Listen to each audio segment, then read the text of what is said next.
नवी मुंबई मनपा की तदर्थ समितियों के गठन ने बीजेपी और शिवसेना को आमने सामने ला दिया है। बीजेपी ने 6 वर्षों के प्रशासक राज में एनएमएमसी के सकल कामकाज की जांच कराने और उस पर श्वेत पत्र निकालने के लिए इन तदर्थ समितियों का निर्माण किया है। हालांकि पहली महासभा से लेकर तीसरी महासभा तक विपक्षी शिवसेना लगातार इसका विरोध कर रही है। शिवसेना का आरोप है कि तदर्थ समितियों के जरिए बीजेपी प्रशासन पर दबाव और सदन में अपना वर्चस्व कायम करना चाहती है और इसीलिए ऐसा प्रोपेगेंडा कर रही है।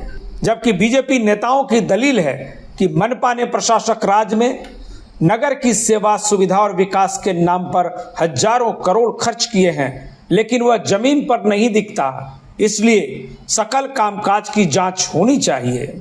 जनता को यह जानने का हक है कि 6 वर्षों में मनपा प्रशासक ने उनकी गाढ़ी कमाई के टैक्स को कहां और किसके लिए खर्च किया।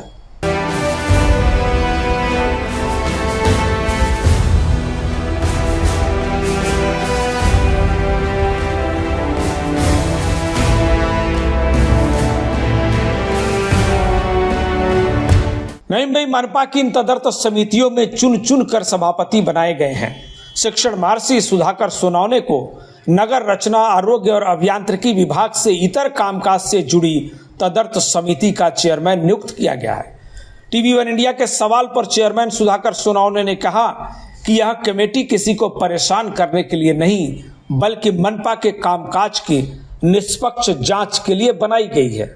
समिति में 5 सदस्यों की टीम और दूसरे एक्सपर्ट भी साथ में हैं, जो अब तक हुए खर्च और कार्यों की सघन छानबीन करेंगे और इसकी रिपोर्ट को जल्द से जल्द सभागृह के सामने प्रस्तुत करेंगे। आदरणीय नाइक साहब ने मुझे इस योग्य समझा, क्योंकि नगर रचना, अभियांत्रिकी और आरोग्य, ये 3 भले ही बड़े बड़े आपको दिखाई दे रहे कि जिसमें आपका काफी बजट खत्म होता है, लेकिन शहर किससे निर्माण होता है, शहर किससे चलता है, शहर कैसे मेंटेन होता है, उन सारी चीजों का लेखा जोखा आपको जहां मिलेगा, वो सारी चीजें तो उन्होंने मेरे अंडर डाली है।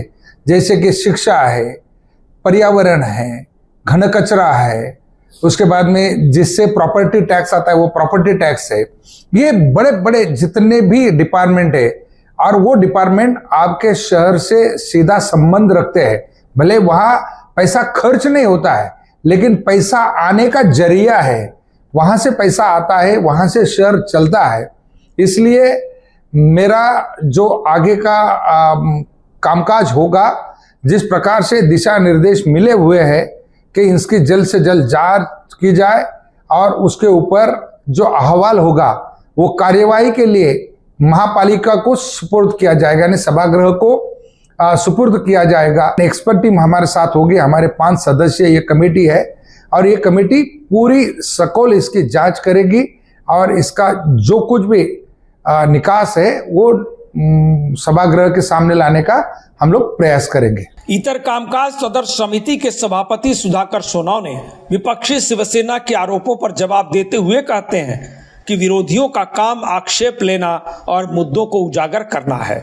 उनके प्रश्नों का समाधान देना हमारी और सत्ता पक्ष की नैतिक जिम्मेदारी है। सुधाकर सोनवने ने तंज कसते हुए कहा, तदर्थ समितियों के औचित्य पर सवाल उठाने वाली शिवसेना को जांच रिपोर्ट से डर क्यों है। चेयरमैन ने यह भी विश्वास दिलाया कि समिति निष्पक्षता से जांच करेगी और जो भी हुआ है उसका काला चिट्ठा सबके सामने रखेगी।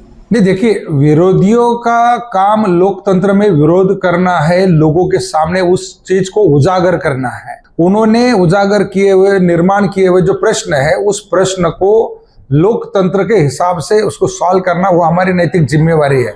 तो इसकी जो भी जांच आएगी, जांच का रिपोर्ट आएगा, उसके ऊपर निर्णय होगा और निर्णय नहीं होगा वो कहने का उनको कोई अधिकार नहीं है।